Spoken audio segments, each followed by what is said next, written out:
हमारा भारत देश जो कि 1947 में आजाद हुआ था, ना तो ये हिंदू राष्ट्र है और ना ही ये मुस्लिम राष्ट्र है। इस पे किसी भी धर्म का अधिकार नहीं है। ये एक सेकुलर कंट्री है और हर धर्म का इंसान जो कि इसमें रहता है वो आजादी के साथ इस देश में अपना जीवन बिता सकता है। लेकिन फिर भी कुछ मतलबी लोग जो कि मुसलमानों को गद्दार कहते हैं, मुझे ये समझ नहीं आता ये लोग मुसलमानों को गद्दार कहते क्यों। मुसलमानों ने तो हर बार अपनी वफादारी का सबूत दिया, कभी अशफाक उल्लाह खां की शक्ल में, तो कभी वीर अब्दुल हमीद की शक्ल में, तो कभी डॉक्टर APJ अब्दुल कलाम आजाद की शक्ल में, जो कि इंडिया के राष्ट्रपति भी रह चुके हैं और एक साइंटिस्ट भी थे जिन्होंने इंडिया को मिसाइल बनाकर दिया। और आपकी याददाश्त के लिए बता दूं, देश के राष्ट्रपिता गांधी जी को मारने वाला एक मुसलमान नहीं बल्कि एक हिंदू था जिसका नाम नाथूराम गोडसे था। और देश की पूर्व lady prime minister Indira Gandhi को मारने वाले मुसलमान नहीं बल्कि उनके 2 बॉडीगार्ड सिख थे, जिसमें से एक का नाम सतवंत सिंह और दूसरे का नाम बेअंत सिंह था। और देश के पूर्व प्रधानमंत्री राजीव गांधी को मारने वाली लेडी भी एक मुसलमान नहीं बल्कि एक हिंदू थी जिसका नाम नलिनी श्रीहरण था।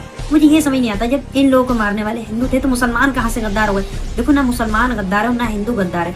चंद मतलबी लोगों की वजह से इस देश को खोखला नहीं होना चाहिए। हमारा प्यारा सा भारत देश जो कि एक घर की तरह है और हिंदू मुस्लिम सिख ईसाई ये इसके कमरे हैं। अगर हम लोग अपने कमरों का किवाड़ बंद कर लेंगे तो हमारे देश यानी हमारे घर का किवाड़ खुला रह जाएगा, जिससे चोर अंदर आकर चोरी कर लेता है। तो हमें अपने कमरों से ज्यादा अपने घर के दरवाजे पर फोकस करना चाहिए, यानी हमारे देश को एकजुट बना के रखना चाहिए। इससे ना हिंदू ना मुस्लिम ना सिख ना ईसाई किसी में नहीं बंटना चाहिए। और एक बात आपको और बता दूं कि हिंदू मुस्लिम सिख ईसाई इसमें परेशानियां ज्यादातर मिडिल क्लास को होती है। हाई क्लास जो लोग होते हैं ना, जैसे बड़े बड़े नेता होते हैं जो, या फिर मतलब बड़े बड़े बिजनेसमैन होते हैं, उनको कोई मतलब नहीं, उनको कोई भी नुकसान नहीं होता। नुकसान सिर्फ आम जनता को होता है, चाहे वो हिंदू हो, चाहे वो मुस्लिम हो, चाहे वो सिख हो, चाहे वो ईसाई हो।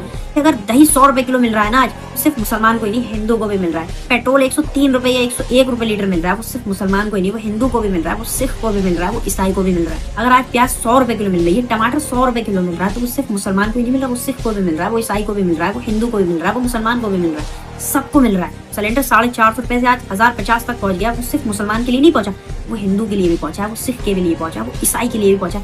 मतलब सारे धर्मों पे ही महंगाई का असर होता है, सिर्फ मुस्लिम समाज पे ही महंगाई का असर नहीं होता। अंत में मैं आप लोगों से सिर्फ एक ही बात कहना चाहूंगा, अगर आप वीडियो यहाँ तक देख रहे हो, आप हिंदू हो, मुस्लिम हो, सिख हो, ईसाई हो, कुछ नहीं हो, आप सिर्फ सबसे पहले एक हिंदुस्तानी हो। आप एक हिंदुस्तानी नागरिक की तरह सोचिए कि देश में जो महंगाइयाँ बढ़ती हैं वो क्या सिर्फ मुस्लिम समाज के लिए बढ़ती है, वो हर समाज के लिए बढ़ती है।